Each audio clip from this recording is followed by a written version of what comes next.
All right, I bought some cardboard. Actually, funny enough, I did the unboxing for the Virtual Boy that was the replica of the original release for Nintendo back in the 90s.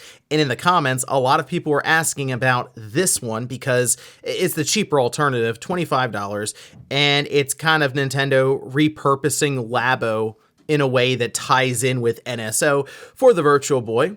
And I feel like people want to see it because it's the alternative that I think most would look to, as opposed to going up to $100 for the whole Virtual Boy setup, all right? This is kind of viewed as good enough, I guess. So let's take a look. Let's see what exactly goes into this with the Virtual Boy Labo cardboard model. It's pretty straightforward, the box. They don't even have like a window to look into.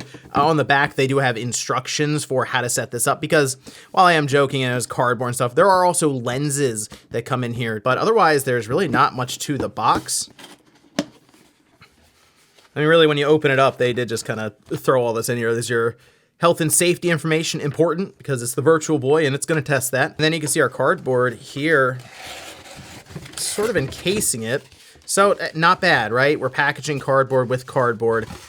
Makes sense. Come full circle on that one. But you know what? It's actually packaged well enough. Again, they're working to at least protect the lenses that are here. So it's already put together. That was the thing I was unsure of when we saw it. Would this be something that you would have to put together yourself, similar to Labo? And that's not the case. They just have this plastic that's holding it to this cardboard, which does wrap all the way around it. So we can just throw that over to the side. And then we have a look at the cardboard head mount for the Virtual Boy. I do like that they stuck with the theme, red and black, have the Virtual Boy logo right on the front here. And looking around it, I mean, it's cardboard, yes, but it's definitely thicker cardboard. You would see this on the premium shipping packages, right? Well, here we have a cover, it looks like, for the lenses saying don't look directly at the sun with them. And then also don't let the sun shine directly through it or you'll start a small fire here.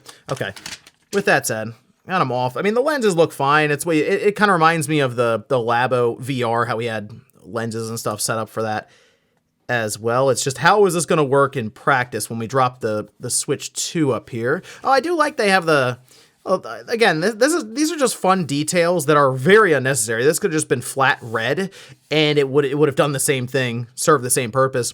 But I do like that Nintendo decided, you know what, we're going to do the print so it has the look of the Virtual Boy. It doesn't do anything, clearly, it's just printed on. But on the bottom, do they have... So they don't have... They have the model number for it, but they don't have, I was thinking maybe the controller ports and stuff. Just, again, some fun little touches.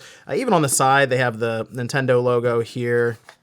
Same thing there. Now, this does support the Switch 1 and the Switch 2. Even though they're different sizes, it does show on the back of the box that in order to change the height for say the Switch 1, you would push this in, it looks like, and that would then hold it up so the Switch be completely encased by it. I have a Switch 2, so I'm going to leave it like that. But otherwise, I should be able to just slide the Switch 2 through there and then attach both Joy-Cons. And I do have the Virtual Boy app on right now where it tells you to just insert it into the head mount display, and then you can adjust the 3D. And you can see I have it here with the Joy-Cons attached. That's kind of it. Unfortunately, it's also kind of difficult to show what I see when I look through these lenses.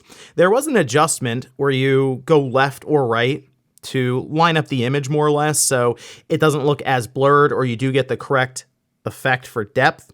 Right now I'm at the menu for the Virtual Boy, and it's going to be kind of difficult to see the box art for the different games because the lenses will of course distort it a bit so that it looks correct to your eyes when you're peering through this.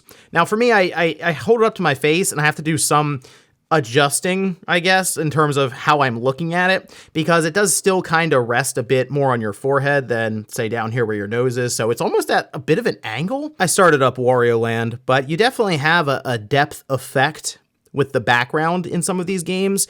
Even looking at in Wario Land, I can kind of see the backdrop of, say, a dungeon and how that's a separate plane from the front, which is pretty cool. The only thing is, it seems to let some light in around the edges here just very quickly as I'm using it. It's very bright around me right now with a bunch of lights for the camera, but I feel like if this was just in a darker room or even just kind of a dimly lit room, it would look better but just a lot of light bleed currently because it is cardboard, so it's only going to do so much to cut off a lot of the outside world, whereas the Virtual Boy head mount that I have, the $100 one from Nintendo, uses felt, so that's able to push directly up against your face and more or less block off, I'd say, just about all of the light.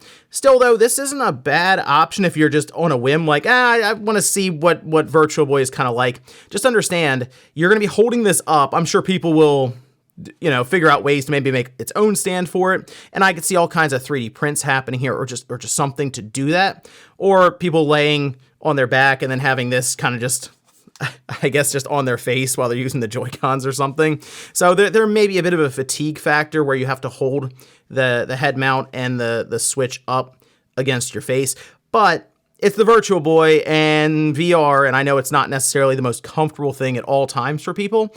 So that might be a good thing, because then you're not going to play it for extended periods. It'll just be more in short bursts. But you know what? It's interesting just to see this. It's one of those weird things that Nintendo does.